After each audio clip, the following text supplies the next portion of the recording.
പിന്നെയില്ലേ, നമുക്കെല്ലാവർക്കും ലേസ് പോലെയുള്ള pack snacks ഭയങ്കര ഇഷ്ടമാണ് അല്ലേ? പക്ഷെ നമ്മൾ കവർ വാങ്ങുമ്പോൾ കുറേ ഉണ്ടാവും, കയ്യിൽ കിട്ടിയത് തുറന്നു നോക്കുമ്പോൾ കുറച്ചേ ഉണ്ടാവുള്ളൂ. ഒരിക്കലെങ്കിലും നമ്മളിങ്ങനെ ഓർത്തിട്ടുണ്ടാവും അല്ലേ, ഇത് സ്കാം ആണോ? ആക്ച്വലി അല്ല.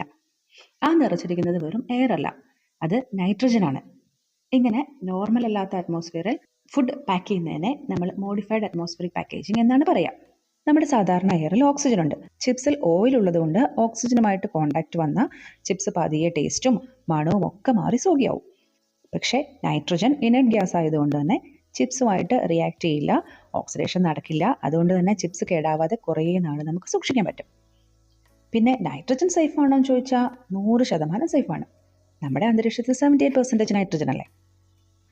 പിന്നെ വേറൊരു പോയിന്റ് എന്താണെന്ന് വെച്ചാൽ, ഇത്രയും എയർ ടൈറ്റ് ആയിട്ട് പാക്ക് ചെയ്യുന്നതുകൊണ്ടാണ് ഇത്രയും ദൂരം ട്രാൻസ്പോർട്ട് ചെയ്ത് വരുന്ന ക്രിസ്പി ആയിട്ടുള്ള ചിപ്സ് നമുക്ക് പൊടിഞ്ഞു പോകാതെ കിട്ടുന്നത്. പിന്നെ ചിപ്സിൻ്റെ പാക്കറ്റ് നോക്കിയാൽ നമുക്ക് മനസ്സിലാവും, അതിൽ നമ്മൾ പേ ചെയ്യുന്നത് വെയിറ്റിനാണ്, അല്ലാതെ പാക്കേജിൻ്റെ സൈസിനല്ല. പക്ഷേ ഒരു കാര്യം സത്യമാണ്, പാക്കറ്റ് വലുത് കാണുമ്പോൾ നമുക്ക് കുറേ ഉള്ളതുപോലെ തോന്നും, നമുക്കത് വാങ്ങാനും തോന്നും. അത് ഒരു മാർക്കറ്റിംഗ് സൈക്കോളജിയാണ്. സോ ഇതൊരു സ്കാം അല്ല, സയൻസ് പ്ലസ് മാർക്കറ്റിംഗ് കോംബോ ആണ്. അപ്പോൾ നെക്സ്റ്റ് ടൈം ലേസ് പോലെയുള്ള പാക്കറ്റ് വാങ്ങുമ്പോൾ കംപ്ലൈൻറ്റ് ചെയ്യോ അതോ സയൻസ് മനസ്സിലാക്കി എൻജോയ് ചെയ്യോ?